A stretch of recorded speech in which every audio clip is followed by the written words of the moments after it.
Estuvimos viendo la semana pasada los versículos de Juan 7 del 15 al 24, donde vimos que querían verificar que realmente Jesús era el Mesías y que Jesús les decía varias cosas. Les decía, pues, que venía del cielo, que venía enviado del Padre, que Él es el Salvador del mundo, que determinaba el destino del hombre, que Él era la fuente de la vida eterna y el único camino al Padre, que debería recibir el mismo honor que el Padre.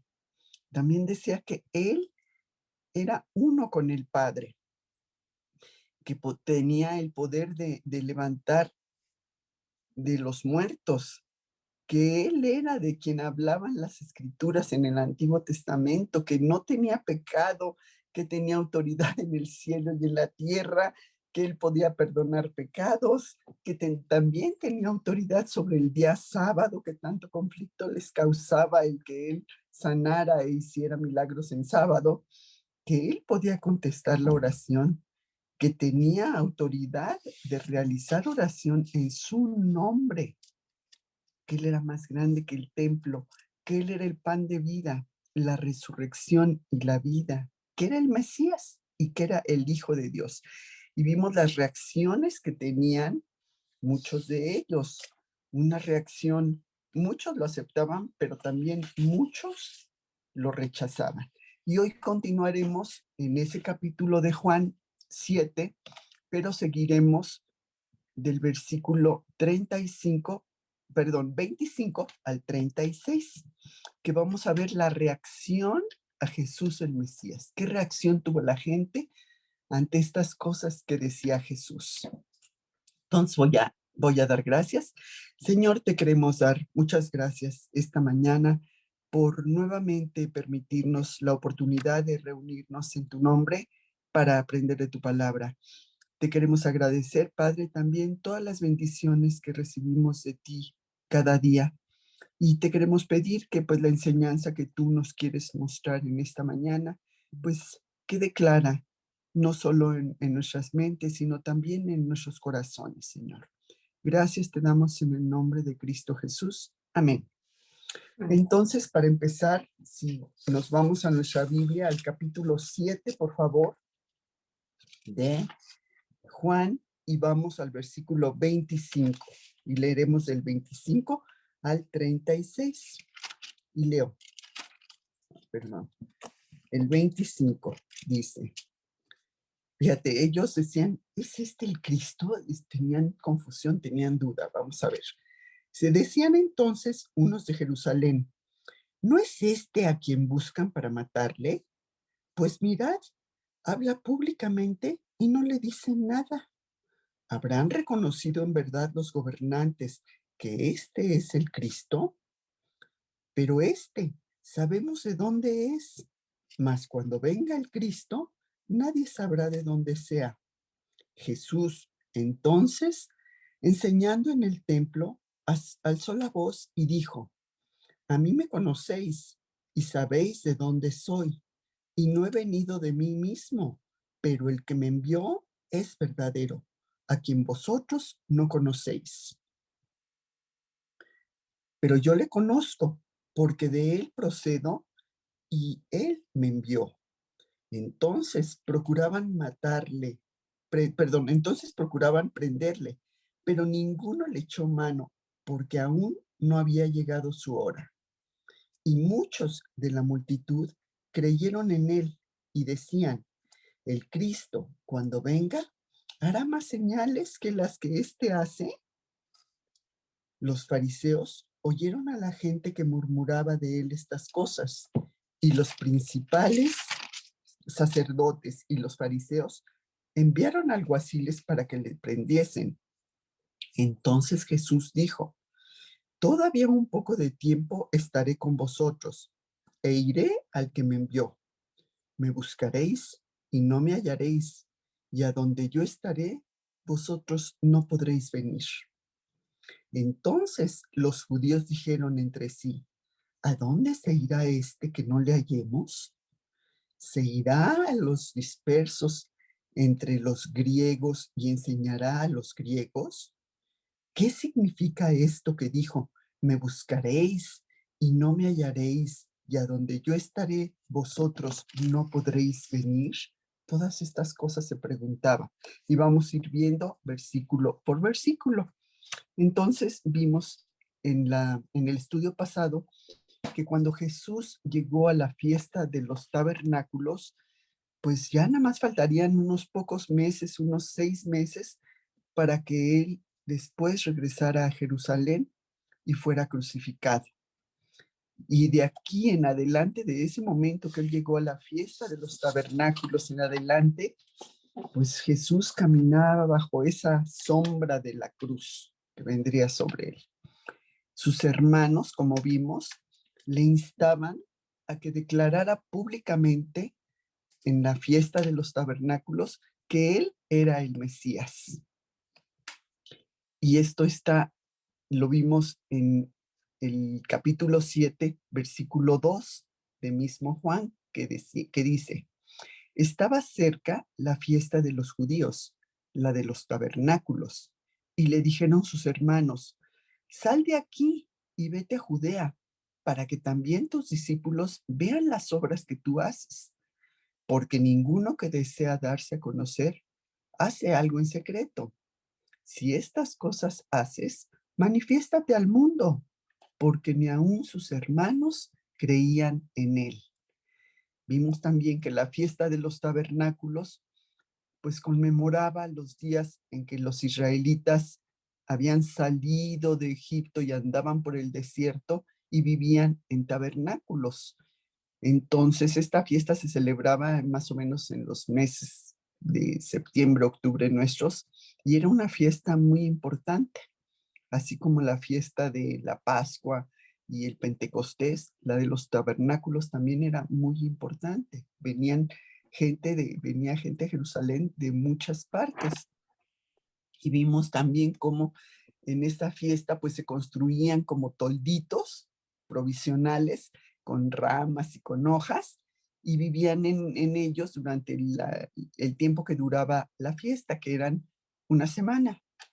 Y vimos como los hermanos de Jesús querían hacer como un espectáculo público de los milagros de Jesús y querían que se diera a conocer con los importantes de Jerusalén. El que le aceptaran en Jerusalén sería para su familia como una prueba definitiva que les motivaría a creer en que realmente Jesús era el Mesías, porque los hermanos no creían en él. Entonces vimos cómo Jesús decidió ir secretamente a la fiesta. Sí fue a la fiesta, pero no en compañía de sus hermanos. Él fue después. Y esto está en el versículo 10, que dice, pero después que sus hermanos habían subido, entonces él también subió a la fiesta, no abiertamente, sino como en secreto, o sea, no dándose a conocer para aplausos, ¿verdad? ¿Por qué? Porque los líderes religiosos lo odiaban y porque muchos lo rechazaban. Y cuanto más enseñaba Jesús y más obras hacía en público, más problema causaban estos líderes religiosos a Jesús y a sus seguidores.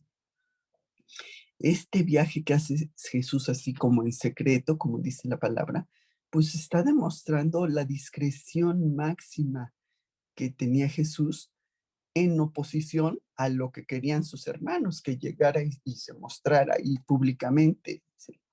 Entonces Jesús llega a la mitad de la fiesta y esto está en el versículo 14, que dice, mas a la mitad de la fiesta subió Jesús al templo y enseñaba. A la mitad de la fiesta de los tabernáculos se presenta Jesús. Cuando todos los judíos de Israel iban a Jerusalén. Y Jesús llega y comienza a enseñar otra vez. Comienza a enseñar con esa autoridad que le da como hijo de Dios. Él fue al templo y empezó a enseñar y esto causó muchísimo alboroto. Y los judíos religiosos responden con hostilidad, para variar, como vemos en los versículos 15 al 19, que dice, y se maravillaban los judíos diciendo, ¿cómo sabe este letras sin haber estudiado? Jesús les respondió y dijo, mi doctrina no es mía, sino de aquel que me envió. El que quiera hacer la voluntad de Dios, conocerá si la doctrina es de Dios o si yo hablo por mi propia cuenta. El que habla por su propia cuenta, su propia gloria busca, pero el que busca la gloria del que le envió, este es verdadero y no hay en él injusticia. ¿No os dio Moisés la ley y ninguno de vosotros cumple la ley? ¿Por qué procuráis matarme? Respondió la multitud y dijo, demonio tienes, ¿quién procura matarte? Aquí la gente se maravillaba del conocimiento que tenía Jesús de las escrituras. Era un conocimiento sobrenatural, ¿sí? Y se maravillaban de que una persona que nunca había estudiado en una escuela rabínica o con algún rabino famoso, tuviera un conocimiento tan extenso de las escrituras. Y tanto las cosas que decía, el contenido, como la manera, la forma en que él enseñaba, pues era muy diferente a la que tenía cualquier otro maestro. Y esa diferencia radicaba en qué, pues en que el Padre se la daba directamente, sin ninguna mediación. El conocimiento que tenía Jesús venía del Padre mismo, a diferencia del conocimiento que tenían los rabinos, que bueno, lo recibían de fuentes humanas. Y como dice Jesús, el que quiere hacer la voluntad de Dios, conocerá si la doctrina es de Dios. Sabrían que Jesús dijo la verdad con respecto a su persona y a todo lo que decía. Pero ellos, a diferencia de los otros maestros que buscaban sus propios intereses egoístas, sus propios levantarse ellos el ego, Jesús lo hacía para darle la gloria al Padre y para hacer la voluntad del Padre. Porque vemos que los fariseos, pues bueno, ellos trataban de cumplir la ley así tal cual y pensaban que con eso alcanzaban la santidad, pero ellos habían agregado muchas leyes a la ley de Dios. Y el hecho de que Jesús les dijera que ellos no guardaban la ley de Moisés, pues imagínate, los hirió profundamente, ¿no? ¿Cómo? Si nosotros seguimos la ley así estrictamente, pero ni siquiera llegaban a cumplir en esa religión legalista, pues vivían muy, muy por debajo de lo que la ley decía, ¿sí? ¿Y qué pasa? Pues que tratan de arrestarlo. Y esto lo vemos en el versículo 32, que dice, los fariseos oyeron a la gente que murmuraba de él estas cosas, y los principales sacerdotes y los fariseos enviaron alguaciles para que le prendiesen, ¿sí? Los alarmaba, los conflictuaba mucho la fe que muchos tenían de él. Y para evitar cualquier veneración de Jesús como Mesías, pues trataron de arrestarlo, pero en ese momento no tuvieron éxito. Y la gente estaba dividida. Algunos se oponían rotundamente y otros con mucho entusiasmo a su favor. Y esto está en los versículos 30 y 31, que el versículo 30 dice, entonces procuraban prenderle, pero ninguno le echó mano, porque aún no había llegado su hora. No pudieron prenderle porque el plan de Dios no se los permitió en ese momento. Y la gente que lo seguía con entusiasmo, lo vemos en el 31, que dice, y muchos de la multitud creyeron en él y decían, el Cristo cuando venga, ¿hará más señales que las que hace este? Pues había estas convicciones divididas entre las personas con respecto a Jesús. Mientras unos querían prenderle, había también un pequeño grupo, un pequeño remanente de creyentes genuinos que sí le creían. Y los siguientes 6 meses, Jesús estaría enseñando en pueblos y en aldeas, oponiéndose al judaísmo que tan arraigado estaba en la gente. Y la oposición religiosa pues solo se agudizaba, se intensificaba. Y esto lo vimos en el Evangelio de Juan desde el principio, ¿sí? Donde vemos en el versículo 1:11 que dice, a lo suyo, a lo suyo vino y los suyos no le recibieron. No le conocieron debido a que tenían esa ceguera espiritual. Aunque sabían mucho de las escrituras, tenían mucho conocimiento del Antiguo Testamento en el que se daba testimonio de Jesús, pues de que vendría Jesús, optaron por no creer, por no aceptarlo. Y luego en los versículos 2 del 18 al 20 vemos que dice, y los judíos respondieron y le dijeron, ¿qué señal nos muestras ya que haces esto? Dijeron luego los judíos, en 46 años fue edificado este templo, y tú en 3 días lo levantarás. Mas él hablaba del templo de su cuerpo.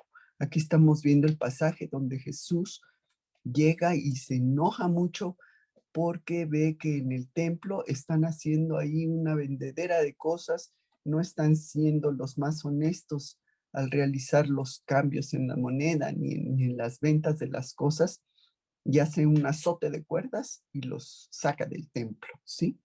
Entonces, pues Jesús estaba molesto con esos mercaderes que explotaban a quienes iban al templo a adorar a Dios. Y los judíos pedían algún tipo de señal milagrosa que justificara con qué autoridad estaba haciendo eso. No habían entendido, no habían comprendido el significado de la reprensión que Jesús, al decirles que tenían que demostrar una actitud correcta y santidad en la oración. Pedían a Jesús una demostración de milagros, lo que hacía pues evidente que no le creían. Lo acusaban de haber hecho una amenaza contra el templo. ¿Cómo que en 3 días que tú derribas el templo y en 3 días lo construyes, ¿no? Pero Jesús no se estaba refiriendo al templo, a las piedras, sino a su cuerpo. Y estas palabras pues eran muy desconcertantes para ellos, no las entendían.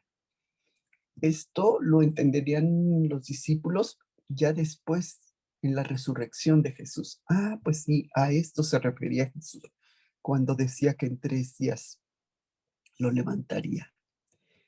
Luego, pues Jesús dejó Judea y se fue a Galilea. ¿Y qué pasó en Galilea? Pues que ahí también lo atacaron. Y esto está en el capítulo 4 de Juan y versículos del 1 al 3, que dice, cuando pues el Señor entendió que los fariseos habían oído decir, Jesús hace y bautiza más discípulos que Juan, aunque Jesús no bautizaba, sino sus discípulos.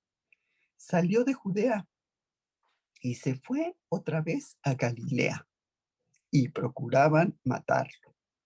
Esto está en capítulo 5, versículo 16 y 18. ¿Qué dice? Y por esta causa los judíos perseguían a Jesús y procuraban matarle, porque hacía estas cosas en el día de reposo.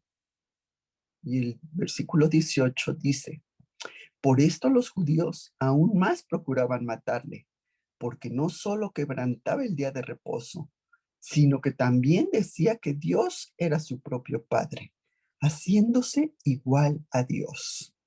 ¿Sí? Que los judíos habían visto el milagro que había hecho en el sábado, que había sanado a un paralítico, y habían visto que había quebrado esa regla de trabajar en sábado. Pusieron más la atención en la regla quebrantada que en el milagro que había hecho Jesús. Para ellos era más importante la regla que el milagro. Y Jesús les enseñaba con esto que cuando se presenta la oportunidad de hacer el bien, pues debe hacerse, no importando que si era sábado. Jesús no estaba transgrediendo la ley de Dios, porque en ella no había la prohibición de que se hiciera el bien durante ese día. Jesús, al realizar la sanación en el día sábado, los confrontaba a su hipocresía religiosa, que los cegaba totalmente de lo que era una verdadera adoración a Dios. Luego Jesús va a Capernaum y en Capernaum pidieron señal inmediatamente después de hacer el milagro de la multiplicación de los panes que estuvimos viendo en los estudios anteriores, en el capítulo 6, versículo 30, que dice, le dijeron entonces, ¿qué señal pues haces tú para que veamos y te creamos? Fíjate, aquí están demostrando una vez más esa ceguera espiritual que no quieren creer. La alimentación de los 5,000, de lo más de 5,000 personas que Jesús había hecho con solo unos pececitos y 5 panes, no era una señal suficiente para demostrar quién era Él, pero no, querían más señales. ¿Y qué pasó? Pues muchos de los discípulos que le seguían, porque le seguía una gran multitud, lo dejaron.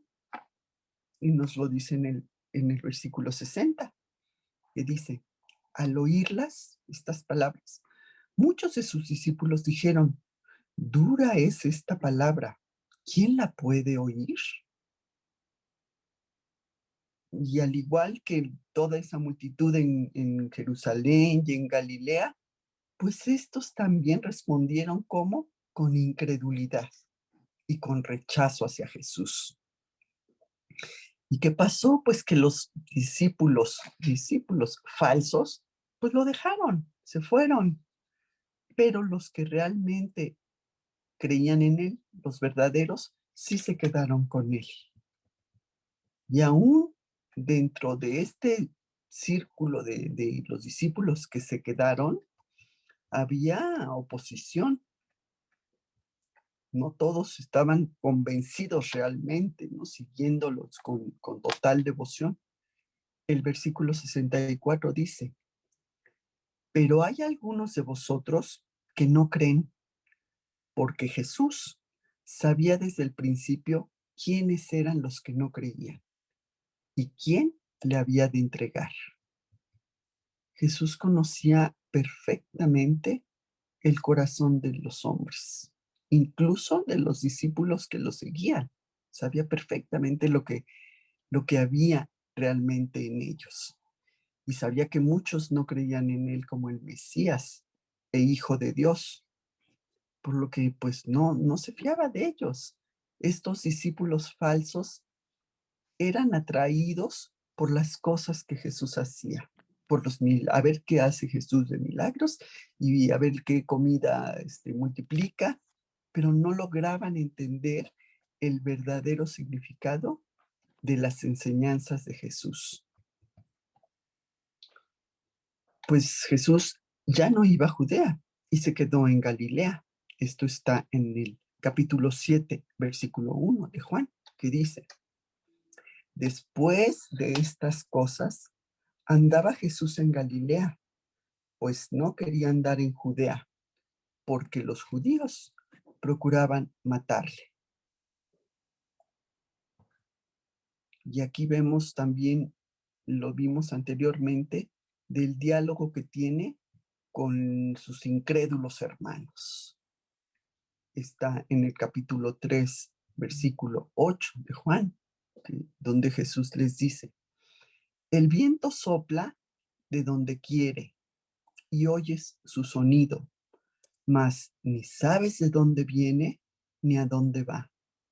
Así es todo el que es nacido del Espíritu. Aquí Jesús les está queriendo dar a entender que así como el viento no puede ser controlado y no sabemos ni de dónde viene y a dónde va, ni dirigido por los seres humanos, aunque se ven los efectos que causa ese viento, lo mismo, lo mismísimo sucede con el Espíritu Santo, que Él no puede ser entendido ni controlado, pero sí vemos la prueba de los efectos que produce el Espíritu Santo en las vidas. Donde obra el Espíritu Santo, hay evidencias que no se pueden negar. Se notan los efectos. Y cuando nosotros nacemos de nuevo, cuando recibimos a Cristo en nuestro corazón, tenemos ese gran regalo de Dios, el Espíritu Santo en nuestras vidas. Entonces, luego vimos que en Jerusalén, como habíamos comentado antes, había esa división de gente, los que creían y los que no. Los que no creían, pues era esa incredulidad que no los dejaba, no querían creer. Y vemos en el capítulo 3, versículo 12, que Jesús les dice: si os he dicho cosas terrenales y no creéis, ¿cómo creeréis si os dijera las celestiales? O sea, si no están creyendo las cosas terrenales, ¿cómo si les digo las celestiales las van a creer? No, no, de todas formas, era esa mala disposición que tenían a creer. Y esa era la razón por la que no querían creer. Jesús siguió declarando que él era el Mesías, como vimos capítulo 7, versículo 17. Y les dice Jesús: el que quiera hacer la voluntad de Dios, conocerá si la doctrina es de Dios o si yo hablo por mi propia cuenta.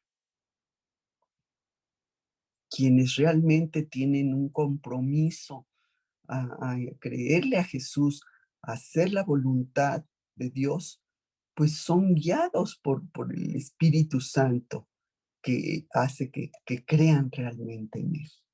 Y vemos cómo la reacción de la gente está entre confusión, están confundidos, y desprecio. Y los que están confundidos los vemos en los versículos 25 al 29 del capítulo 7 de Juan, que dice: decían entonces unos en Jerusalén: ¿no es este a quien buscan para matarle? Pues mirad, habla públicamente y no le dicen nada. ¿Habrán reconocido en verdad los gobernantes que este es el Cristo? Pero este sabemos de dónde es, mas cuando venga el Cristo, nadie sabrá de dónde sea. Jesús entonces, enseñando en el templo, alzó la voz y dijo: a mí me conocéis y sabéis de dónde soy, y no he venido de mí mismo, pero el que me envió es verdadero, a quien vosotros no conocéis, pero yo le conozco, porque de él procedo y él me envió. Al decir esto, sorprendía a la gente lo que le sorprendía es que a pesar de que había la amenaza de muerte contra Jesús por parte de las autoridades religiosas, Jesús no dejaba de proclamar quién era, ¿sí? ¿Habrán reconocido en verdad los gobernantes que este es el Cristo? Se preguntaba la gente.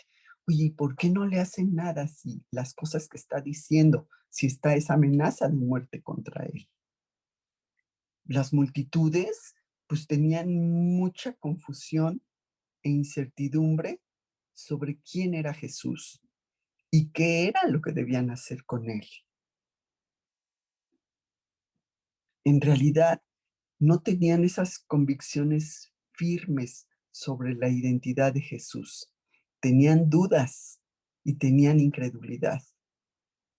También la gente se sentía bien asombrada de que los líderes religiosos no hicieran nada para arrestarlo y callarlo en ese momento, que si se trataba de un engañador, como ellos decían que era, pues ¿por qué no lo agarran? ¿Por qué no lo arrestan? Esto hacía que la multitud se preguntara si acaso las autoridades religiosas habían llegado en privado así de que, oye, pues a lo mejor este sí es el Cristo. Dudaba la gente si eso pasaba, ¿sí? Que lo conocía la gente pues en un sentido terrenal, pero no en un sentido espiritual. ¿Por qué? Pues porque tampoco conocían a Dios. La gente que estaba en Jerusalén, los habitantes de Jerusalén, no los que iban de visita, porque pues para la fiesta de los tabernáculos sabemos que llegaba mucha gente de fuera, pero la gente de Jerusalén, Jesús sabía que procuraban matarle. Le tenían miedo y no querían debatir con él. Ya lo habían visto cómo había actuado en el templo, cuando vimos el capítulo 2, versículo, voy a leer desde el 13, que dice, estaba cerca la Pascua de los judíos, y subió Jesús a Jerusalén, y halló en el templo a los que vendían bueyes, ovejas y palomas, y a los cambistas ahí sentados, y haciendo un azote, volcó las mesas, un azote de cuerdas, volcó las mesas, y dijo a los que vendían palomas, quitad de aquí esto, no hagáis de la casa de mi padre casa de mercado, ¿sí? La Pascua que se celebraba cada año en el templo de Jerusalén, y como vimos, la gente de otros lugares hacían un peregrinaje en esa época para estar ahí una semana que duraba la fiesta de, de, de ay, perdón, se me fue, de la Pascua, que duraba, y ya habían visto cómo Jesús en esa ocasión, pues, el templo era bien concurrido, iba muchísima gente, y cómo los líderes religiosos permitían que los mercaderes y los cambistas en el atrio del templo vendieran, y esto pues tenía entraditas de dinero para el templo, pero los puestos y los mercaderes y todo el bullicio que había ahí hacía que la gente que de veras llegaba a adorar a Dios, pues no tuviera esa oportunidad, ¿sí? Que era el motivo por los cuales ellos iban al templo. Y que era que los extranjeros que llegaban y que tenían que cambiar su dinero por monedas, pues los cambistas eran deshonestos y ponían tarifas muy altas. Y también la gente que vendía los animales para el sacrificio, pues los vendían a unos precios mucho más altos. Por eso Jesús se molesta por la deshonestidad y los abusos tanto de los mercaderes como de los cambistas. Esto denigraba el templo, que era un lugar de adoración, no un lugar de mercadeo. Habían visto lo que había hecho Jesús, pero no querían prenderlo ante la multitud para no causar un disturbio. Y esto está en el capítulo 11, versículo 47 y 48. que leo, dice: entonces los principales sacerdotes y los fariseos reun- reunieron el concilio y dijeron: ¿qué haremos? Porque este hombre hace muchas señales. Si lo dejamos así, todos creerán en él y vendrán los romanos y destruirán nuestro lugar santo y nuestra nación. Los líderes judíos sabían que si no detenían a Jesús, que estaba causando alboroto entre la gente, los romanos los castigarían, porque Roma concedía pues cierta libertad a los judíos mientras estuvieran tranquilos y obedientes y no hubiera disturbios ni problemas. Pero los milagros que Jesús hacía, pues a menudo causaban mucho alboroto y los líderes religiosos temían que esto desagradara a Roma y pudieran tener dificultades. Pero la multitud estaba asombrada de las cosas que hacía Jesús, que decía Jesús. En el capítulo 7, versículo 26, leímos que dice: pues mirad, habla públicamente y no le dicen nada. ¿Habrán reconocido en verdad los gobernantes que este es el Cristo? Pues el silencio de los religiosos y de las autoridades, y la autoridad con la que Jesús hablaba, era contrastante, y esto maravillaba a la gente. ¿Cómo no le hacen nada? ¿De qué cosas dicen? Lucas 5:26. Si vamos al libro de Lucas, capítulo 5, versículo 26, dice: y todos, sobrecogidos de asombro, glorificaban a Dios y llenos de temor, decían: hoy hemos visto maravillas. ¿Sí? Su reacción era de asombro, casi de alabanza, pero carecía de fe verdadera. Pero sabemos que esta autoridad de Jesús ya estaba profetizada en las Escrituras.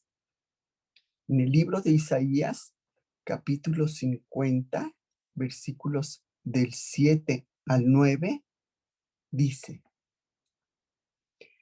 porque Jehová el Señor me ayudará, por tanto no me avergoncé. Por eso puse mi rostro como un pedernal y sé que no seré avergonzado. Cercano está de mí el que me salva. ¿Quién contenderá conmigo? Juntémonos.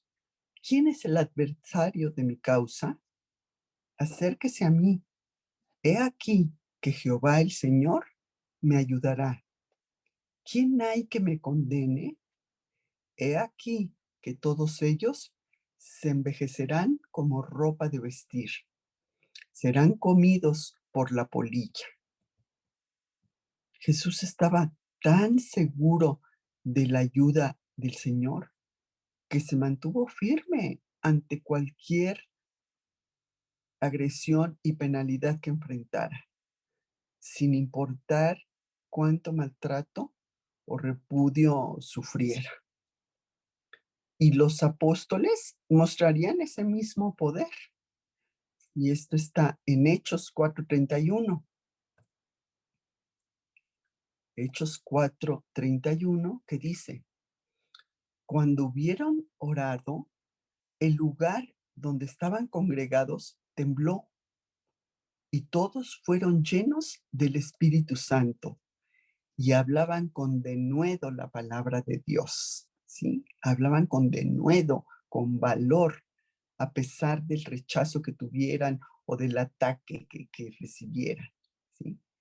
Y en Hechos 4, pero ahora sí nos vamos al versículo 13, donde también dice: entonces, viendo el denuedo de Pedro y de Juan, y sabiendo que eran hombres sin letras y del vulgo, se maravillaban y les reconocían que habían estado con Jesús. ¿Sí? Sabían que Pedro y Juan carecían de estudios, pero estaban sorprendidos de lo que Jesús hizo con ellos, que ya tenían una vida cambiada. ¿Por qué? Porque habían estado con Jesús.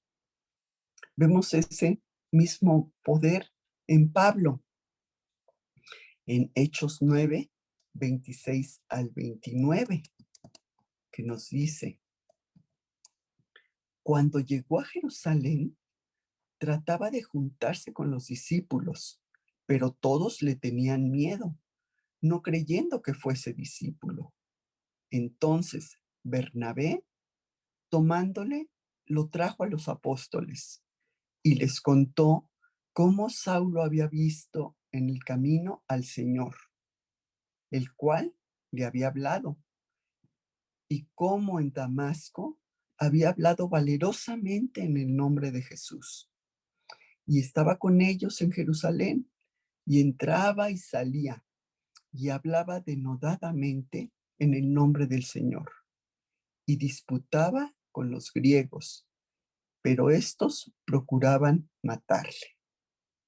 Qué difícil ha de haber sido para Pablo cambiar la reputación que él tenía de perseguidor de los cristianos, un perseguidor terrible a los cuales siempre había atacado, y ahora estar del lado de los cristianos, imagínate. Pero aquí Bernabé vino a ser el puente entre Pablo y los apóstoles, porque como vimos, los discípulos le tenían miedo, desconfiaban un poquito de realmente sí ahora estará con Cristo. Y vemos que por todos lados había ese poder para hablar de Dios, ¿sí? En Hechos 4, del 1 al 3, dice: hablando ellos al pueblo, vinieron sobre ellos los sacerdotes con el jefe de la guardia del templo y los saduceos, y resentidos de que enseñasen al pueblo y anunciasen en Jesús la resurrección de entre los muertos, y les echaron mano y los pusieron en la cárcel hasta el día siguiente, porque ya era tarde. El anunciar sobre la resurrección ante los saduceos, que los saduceos no creían en que hubiera resurrección, pues imagínate, era algo muy ofensivo para ellos. Y detienen a Pedro y a Juan durante la noche, porque pues en la noche no se podía realizar un juicio, un proceso judicial, y no podían llevarlos a esa hora al juicio, sino hasta el día siguiente los llevarían ante el concilio. Pero vemos como ellos están valientes, no dejan de predicar. Lo vemos también en Apolos, en el libro de Hechos, capítulo 18, versículo 24 al 26, que dice: llegó entonces a Éfeso un judío llamado Apolos, natural de Alejandría, varón elocuente, poderoso en las escrituras. Este había sido instruido en el camino del Señor, y siendo de espíritu fervoroso, hablaba y enseñaba diligentemente lo concerniente al Señor, aunque solamente conocía el bautismo de Juan. Y comenzó a hablar con denuedo en la sinagoga, pero cuando lo oyeron Priscila y Aquila, lo tomaron aparte y le expusieron más exactamente el camino de Dios.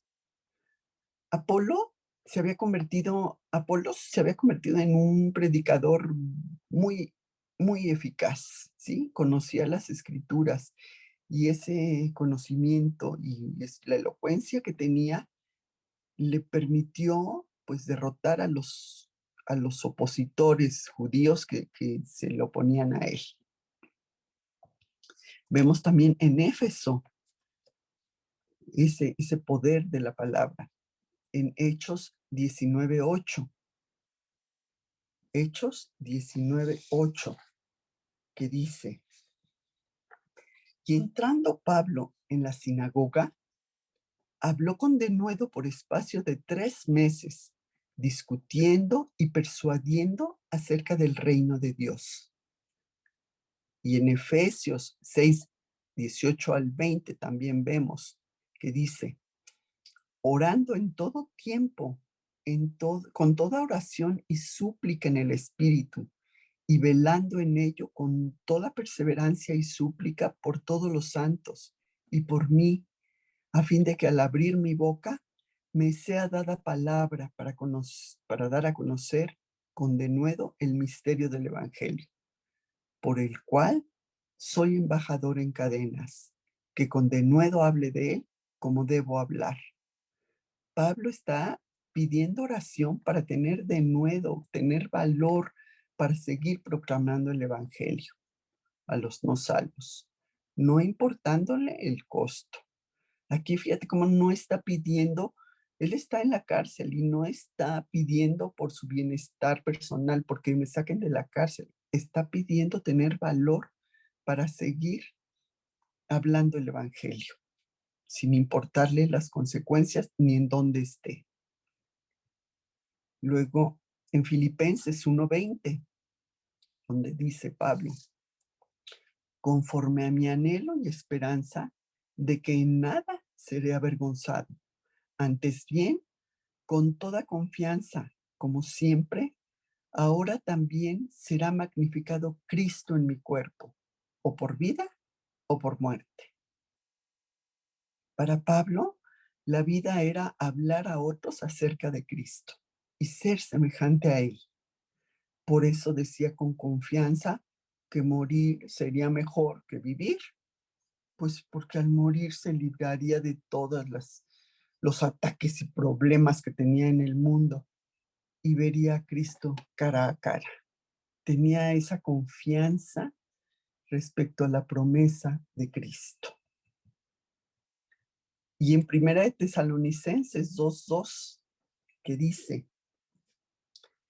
pues habiendo antes padecido y siendo ultrajados en Filipos, como sabéis, tuvimos de nuevo en nuestro Dios para anunciaros el Evangelio de Dios en medio de gran oposición.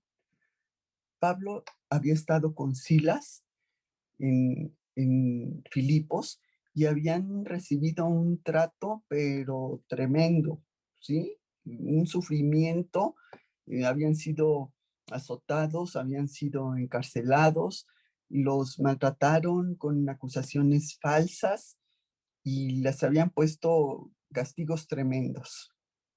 Pero eso no fue obstáculo para que Pablo siguiera predicando el Evangelio. Qué bonito, ¿verdad? Y así deberíamos de ser como Pablo. Si Dios quiere que hagamos algo, Él nos dará la fuerza y el valor para hacerlo, a pesar de los ataques, las agresiones o los temores u obstáculos que se presenten en nosotros, ¿sí? Ese es el poder que Dios da. Pero bueno, la multitud no comprendía cómo los gobernantes no le decían nada. Y lo vimos en el versículo 26, que dicen, pues mirad, habla públicamente y no le dicen nada. ¿Habrán reconocido en verdad los gobernantes que este es el Cristo? Y se preguntaban si habían reconocido a Jesús como el Cristo, pero era obvio que no era así. ¿Por qué? Porque ellos se basaban en la tradición, en lo que decía la tradición. Y la tradición decía que el Mesías no podía venir de Nazaret. Y esto estaba en Juan 1, 45 y 46, que dice, Felipe halló a Natanael y le dijo, hemos hallado aquel de quien escribió Moisés en la ley, así como los profetas, a Jesús, el hijo de José de Nazaret. Y Natanael le dijo, ¿de Nazaret puede salir algo bueno? Le dijo Felipe, ven y ve. Los judíos menospreciaban Nazaret porque una guarnición romana estaba localizada ahí. Y cuando Natanael oyó que el Mesías procedía de Nazaret, se sorprendió. Y Felipe es cuando le dice, a ver, ven y ve. Si Natanael se hubiera quedado en esa idea de que no, es que la tradición dice que no podía ser de Nazaret, y en base a sus prejuicios se hubiera quedado y a sus ideas, pues se hubiera perdido la oportunidad de conocer al Mesías. No sabían que había nacido en Belén, como sabemos, y está en Mateo 2:1, que dice, cuando Jesús nació en Belén de Judea, en los días del rey Herodes, vinieron de Oriente a Jerusalén unos magos.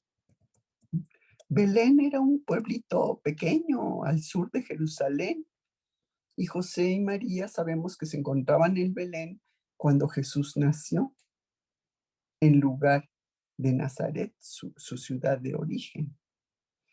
Y la tradición decía que nadie sabría de dónde vendría.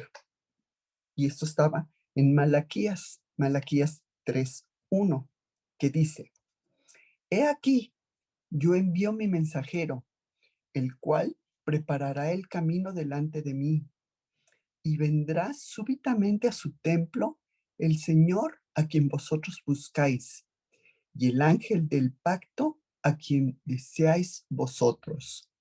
He aquí viene Jehová de los ejércitos. Entonces tenían esa idea de que vendría súbitamente. Y en Juan 7:27, donde dice, pero sabemos de dónde es, mas cuando venga el Cristo, nadie sabrá de dónde sea. Y una tradición popular decía que el Mesías sencillamente aparecería, así, de repente. Pero los que creían esa tradición, pues estaban pasando por alto las escrituras que muy claramente anunciaban el lugar del nacimiento del Mesías. Esto contradecía totalmente, ¿sí? Y esto está en Miqueas 5:2, donde dice, pero tú, Belén Efrata, pequeña para estar entre las familias de Judá, de ti me saldrá el que será el Señor de Israel, y sus salidas son desde el principio, desde los días de la eternidad. ¿Sí? Este rey, donde está diciendo, ¿sí? Es Jesús, el Mesías. Y Miqueas lo predijo cientos de años antes de que sucediera. Estaba ya la predicción del lugar de nacimiento de Cristo. El Rey Eterno vendría a vivir como hombre. Habría vivido por siempre, claro, desde los días de la eternidad, siempre, sin un principio, sin un fin. Aun cuando es eterno, Él entró a la historia humana como un hombre, Jesús. Lo que algunos después reconocieron. Y esto está en Juan 7:42, donde vemos que dice, ¿no dice la Escritura que del linaje de David y de la aldea de Belén, de donde era David, habrá de venir el Cristo? Bueno, Jesús no les aclaró nada, sino nuevamente volvió a atacar su incredulidad. Y esto está en Juan 7:28.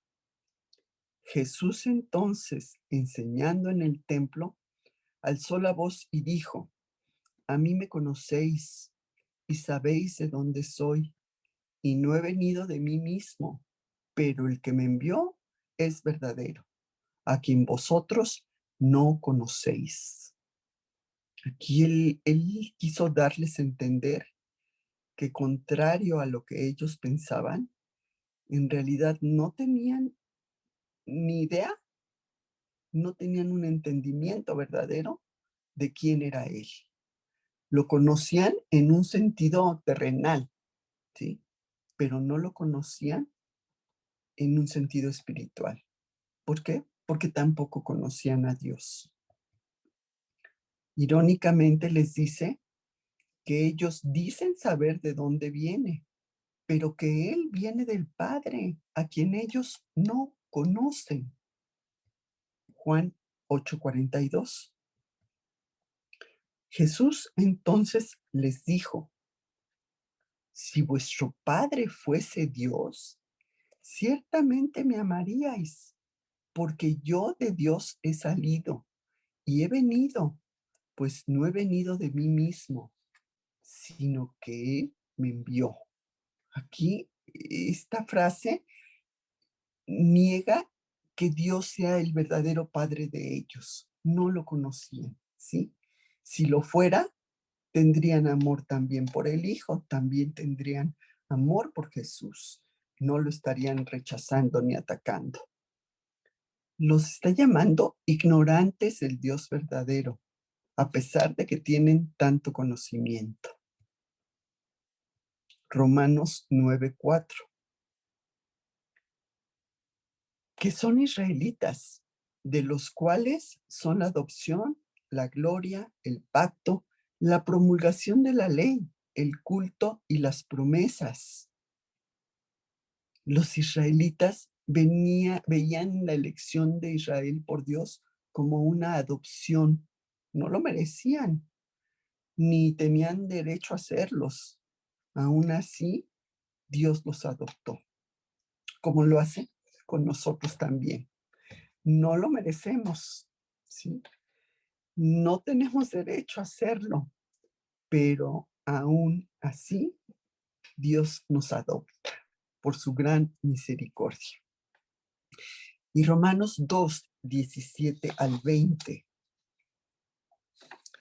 dice: he aquí, tú tienes el sobrenombre de judío y te apoyas en la ley y te glorías en Dios y conoces su voluntad e instruido por la ley, apruebas lo mejor y confías en que eres guía de los ciegos, luz de los que están en tinieblas, instructor de los indoctos, maestro de niños, que tienes en la ley la forma de la ciencia y de la verdad. Por cuanto conocían la ley, los judíos se sentían muy confiados y se sentían que tenían superioridad espiritual como maestros, que podían enseñar y guiar bueno, que eran capaces de guiar a todo mundo. Y a pesar del conocimiento que tienen de la voluntad de Dios, pues también tenían mucha culpa de no vivir lo que decían creer. No vivían conforme a lo que sabían. Pero pues esto ya estaba también profetizado en Jeremías 2:8. Jeremías 2:8, que dice: los sacerdotes no dijeron, ¿dónde está Jehová? Y los que tenían la ley no me conocieron. Y los pastores se rebelaron contra mí. Y los profetas profetizaron en nombre de Baal y anduvieron tras lo que no aprovecha. ¿Sí?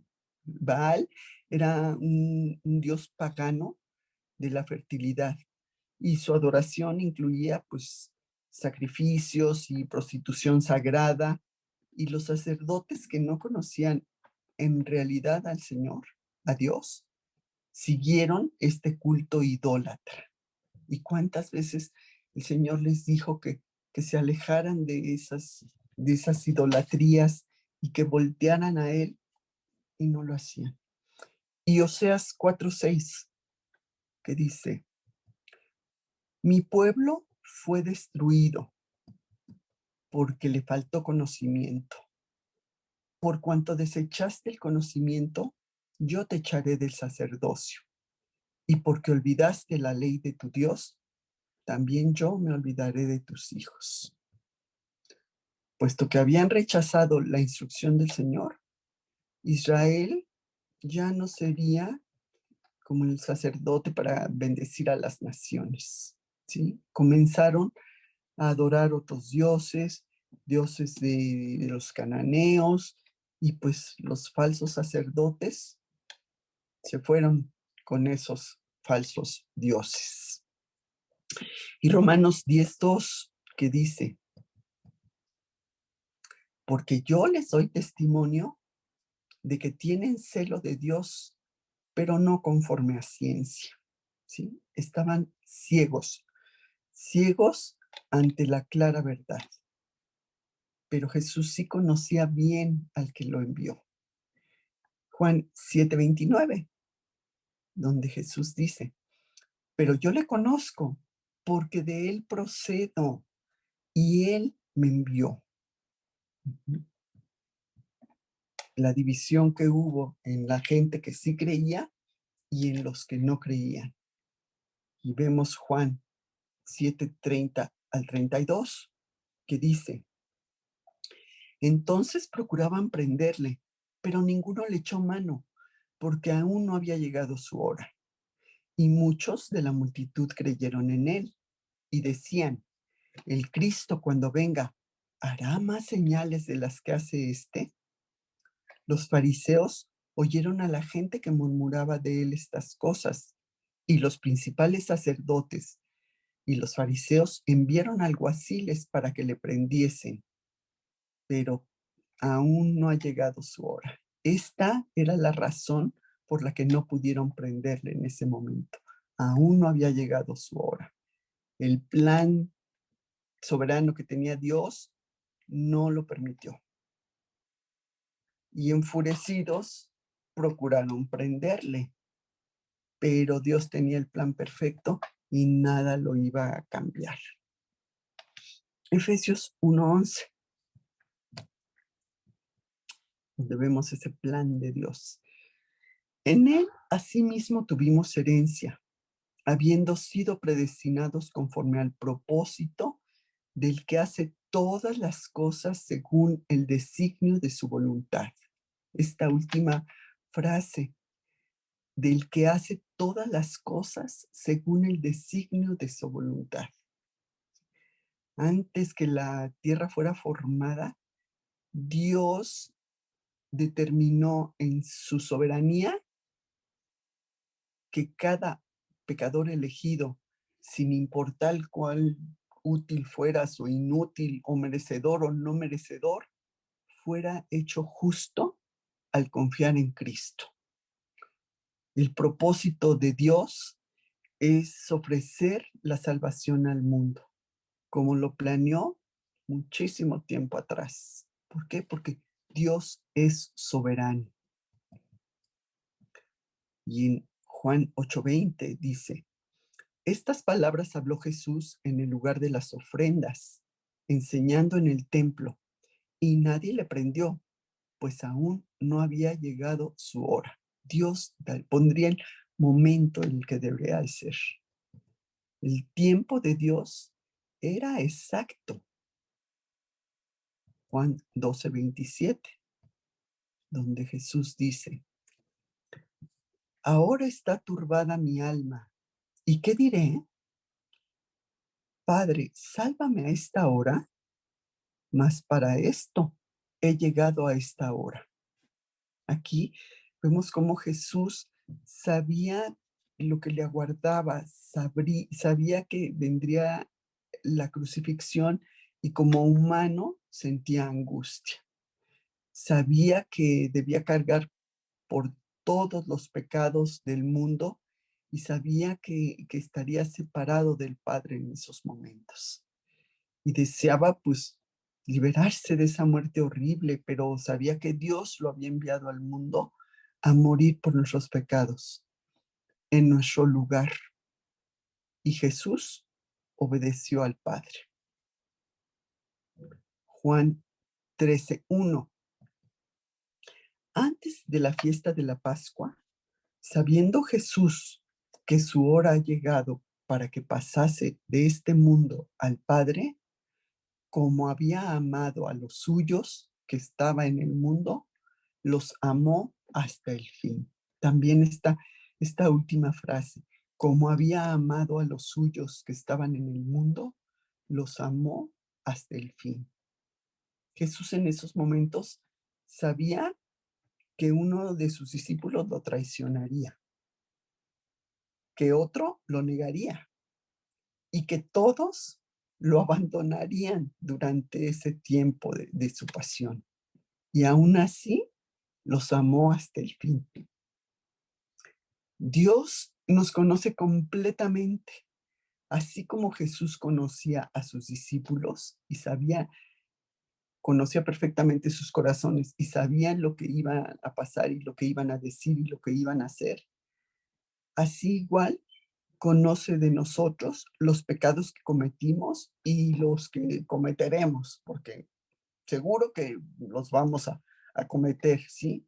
Y a pesar de eso, nos ama. ¿Y cómo correspondemos nosotros a ese gran amor que Jesús nos da? Y bueno, vemos que el tiempo de Jesús no había llegado, no sería en la fiesta de los tabernáculos cuando lo prenderían, y no sería ante esos fariseos enfurecidos, ¿sí? Sabíamos que las palabras que Jesús decía causaban esa división entre la gente. En Lucas 12, 49 al 53, que dice Jesús, ay, perdón, se me fue dice, fuego vine a echar en la tierra, ¿y qué quiero si ya se ha encendido? De un bautismo tengo que ser bautizado, y cómo me angustio hasta que se cumpla. ¿Pensáis que he venido para dar paz en la tierra? Os digo, no, sino disensión, porque aquí en adelante 5 en una familia estarán divididos, 3 contra 2 y 2 contra 3. Estará dividido el padre contra el hijo y el hijo contra el padre, la madre contra la hija y la hija contra la madre, la suegra contra la nuera y la nuera contra la suegra. Jesús reveló que su venida muchas veces acarrea conflicto, incluso en grupos íntimos, en familias. Quizás se separen muchos cuando algunos decidan seguirlo y otros se nieguen a hacerlo. ¿Por qué? Porque en Jesús no hay términos medios de que, ay, no, pues yo la mitad sí y a veces no. No, no. O seguían a Jesús creyendo en él o no, no lo hacemos. Y vemos cómo unos lo rechazan, como vimos en el versículo 30, que dice, entonces procuraban prenderle, pero ninguno le echó mano, porque aún no había llegado su hora, no había llegado la hora. Esto revela la razón por la que no pudieron prenderlo. El plan soberano de Dios no se los permitió en ese momento. Pero así como unos lo rechazaban, otros sí creían en él y ponían como prueba todas las señales que hacía Jesús. Juan 2:11 dice, este principio de señales hizo Jesús en Caná de Galilea y manifestó su gloria, y sus discípulos creyeron en él. Entonces, el milagro demostraba ese poder sobrenatural que Jesús hacía. No nada más eran actos sobrehumanos, no, no, no, eran actos que estaban demostrando todo el poder de Dios. Y Juan 6, del 1 al 3, que dice, después de esto, Jesús fue al otro lado del mar de Galilea, el de Tiberias, y le seguía gran multitud, porque veían las señales que hacían los enfermos. Entonces subió Jesús a un monte y se sentó allí con sus discípulos. Sí, ya lo vimos en los estudios anteriores, cómo las multitudes seguían a Jesús por la curiosidad que les provocaban sus milagros, pero no lo seguían por fe, sino para ver qué hacía. La alarma de los fariseos era real y habían mandado prenderle, como vimos en el versículo 32.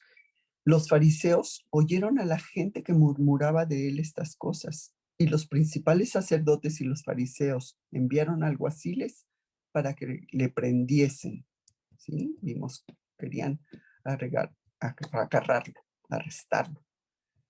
También otros tenían gran desprecio por Jesús. Del versículo 33 al 36 de Juan 7, que dice: Entonces Jesús dijo: Todavía un poco de tiempo estaré con vosotros, e iré al que me envió. Me buscaréis y no me hallaréis, y a donde yo estaré, vosotros no podréis venir. Entonces los judíos dijeron entre sí: ¿A dónde se irá este que no le hallemos? ¿Se irá a los dispersos entre los griegos y enseñará a los griegos? ¿Qué significa esto que dijo: Me buscaréis y no me hallaréis, y a donde yo estaré, vosotros no podéis venir? Sí, porque Jesús se refiere a que él regresaría al cielo con el Padre después de su crucifixión y cuando su resurrección.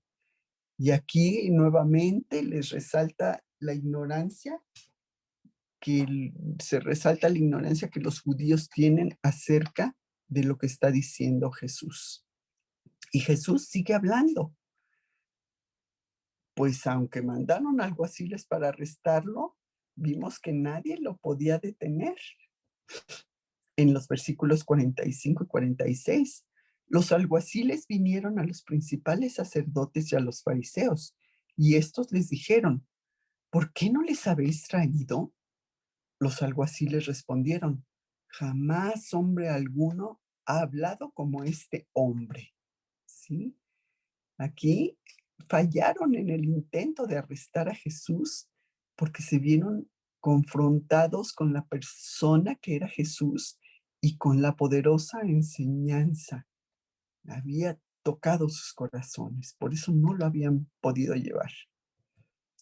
Y en solo unos meses después, Jesús sería crucificado y resucitaría y ascendería al Padre. Y no podrían ir a donde Él estuviera, porque los que lo rechazan, pues nunca podrán ir al cielo. Lo dice en Juan 8:21. Otra vez Jesús les dijo: Yo me voy y me buscaréis, pero en vuestro pecado moriréis. A donde yo voy, vosotros no podéis venir. Aquí Jesús revela las consecuencias de rechazarlo como Mesías e Hijo de Dios. Esas consecuencias son la separación eterna, ¿sí? La muerte espiritual. En contraste con los discípulos, que está en Juan 13, 33 y 36, que dice: Hijitos, aún estaré con vosotros un poco, me buscaréis, pero como dije a los judíos, así os digo a vosotros: a donde yo voy, vosotros no podéis ir. Y el versículo 36 que dice: Le dijo Simón Pedro: Señor, ¿a dónde vas? Jesús le respondió: A donde yo voy, no me puedes seguir ahora, mas me seguirás después. ¿Sí? Después sí estarían con él. Ellos sí. ¿Por qué? Porque ellos sí habían creído. Era un fuerte aviso y en lugar de escucharlo, la gente hacía burla de lo que Jesús decía. Decían: ¿se irá a los griegos y a predicarle a ellos? Irónicamente, sí se predicaría a ellos y no a los judíos, pues los judíos lo rechazaban. Romanos 11, versículos 7 al 11, que dice: ¿Qué pues? Lo que buscaba Israel no lo ha alcanzado, pero los escogidos sí lo han alcanzado, y los demás fueron endurecidos. Como está escrito, Dios les dio espíritu de estupor, ojos con los que no vean y oídos con los que no oigan hasta el día de hoy.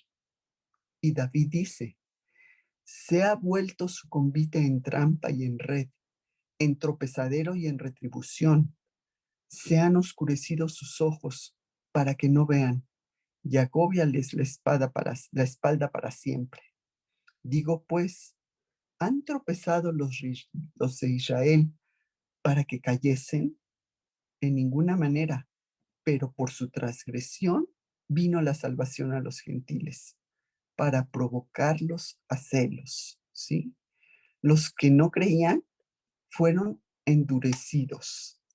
Era una confirmación de lo terco que eran y experimentarían pues las consecuencias a su gran rebelión, ¿sí? Si la gente tiene un corazón endurecido y no quiere oír las buenas nuevas de Dios, finalmente no podrán entenderlas. Y Dios aquí vemos cómo utiliza la salvación de los gentiles que eran menospreciados con el fin de atraer a su pueblo nuevamente a él, para que entendieran. Pero lo rechazaron y perdieron. Y está, como vimos en Isaías 55, 6 y 7, versículos bellísimos que dice, buscad a Jehová mientras pueda ser hallado, llamadle en tanto que está cercano, deje el impío su camino y el hombre inicuo sus pensamientos, y vuélvase a Jehová, el cual tendrá de él misericordia, y al Dios nuestro, el cual será amplio en perdonar. Este versículo nos está diciendo, clamemos al Señor mientras está cerca. Dios no planea apartarse de nosotros. Somos nosotros los que muchas veces nos apartamos y construimos como una barrera entre Dios y nosotros. Pero clamemos a Él, como dice el versículo. Pues es muy probable que en la vida más tarde nos resultara más difícil o no podamos hacerlo. Busquemos a Dios ahora que podemos. No sea que después sea demasiado tarde y ya no tengamos la oportunidad de hacerlo. Entonces aprovechemos esa invitación a la salvación, esta búsqueda con una fe verdadera que va acompañada del arrepentimiento de nuestra vida pecaminosa, ¿sí? Y volvámonos a Dios para dejar esa vida vieja llena de pecados, ¿sí? Con un deseo sincero de que Dios nos perdone y que seamos librados del pecado. Y en 2 Corintios 6:2 que dice, porque dice, en tiempo aceptable te he oído y en día de salvación te he socorrido. He aquí ahora el tiempo aceptable.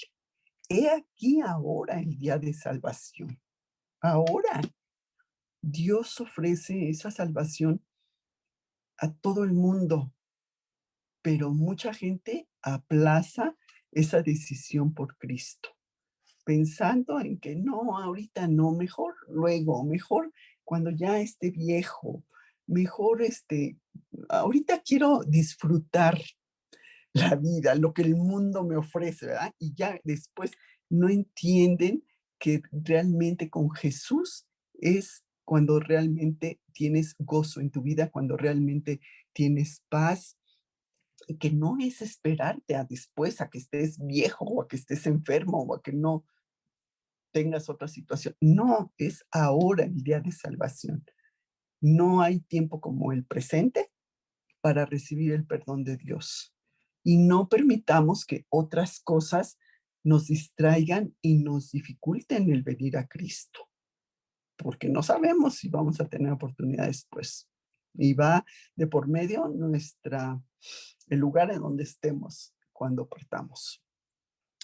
Y Hebreos 4:9, que dice, perdón, 4:7, otra vez determina un día, hoy, diciendo después de tanto tiempo, por medio de David, como se dijo, Si oyereis hoy su voz, no endurezcáis vuestros corazones.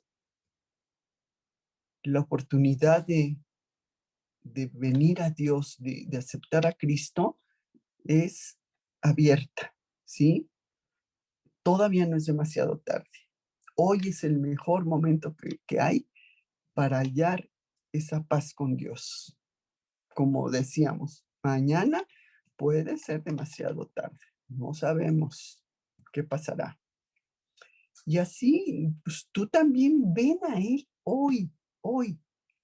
Vimos en el estudio pasado en Juan 6, 35 y 37, cómo Jesús les dijo, yo soy el pan de vida. El que a mí viene nunca tendrá hambre. El que en mí cree no tendrá sed jamás. Mas os he dicho que aunque me habéis visto, no creéis, porque todo lo que el Padre me da, vendrá a mí, y el que a mí viene, no le echo fuera. ¿Sí? Y así como comemos el pan para saciar nuestra hambre física y mantener nuestra vida, pues podemos también saciar esa hambre espiritual que tenemos, ese hueco que tenemos en nuestro corazón y que únicamente lo va a llenar Cristo. Y podemos tener esa relación con Dios a través de Cristo, invitándolo a nuestro corazón y a nuestro diario andar, ¿sí? Entonces, no desaprovechemos esa, esa salvación que Dios nos está ofreciendo y tomémosla hoy, hoy. No esperemos a un mañana, porque no sabemos si tendremos ese mañana. Pues voy a orar. Y Señor, pues en este día quiero decirte que reconozco que he cometido faltas en mi vida y que esas faltas pues nos separan de ti, Señor. Y decirte que pues me arrepiento de esas faltas que he cometido en mi vida y quiero pedirte perdón. Pedirte perdón por todos mis pecados y sabiendo que Jesús fue el que pagó por ellos en la cruz, que fue mi sustituto de todos mis pecados y los de todo el mundo. Yo reconozco eso, creo en que Jesús hizo este sacrificio por mí, Señor, y quiero pedirte que me apropie de este sacrificio que ya fue realizado en la cruz y pedirte que entres a mi corazón en este momento y que me regales la vida eterna y que me regales también, Señor, pues esa paz y ese gozo que solo tú, Señor, nos puedes dar. Entra, Señor, a mi corazón en este momento. No quiero esperar a un mañana, sino quiero que sea hoy, Señor. Te lo pido en el nombre de Cristo Jesús. Amén. Pues chicas, Amén. este es el estudio de hoy.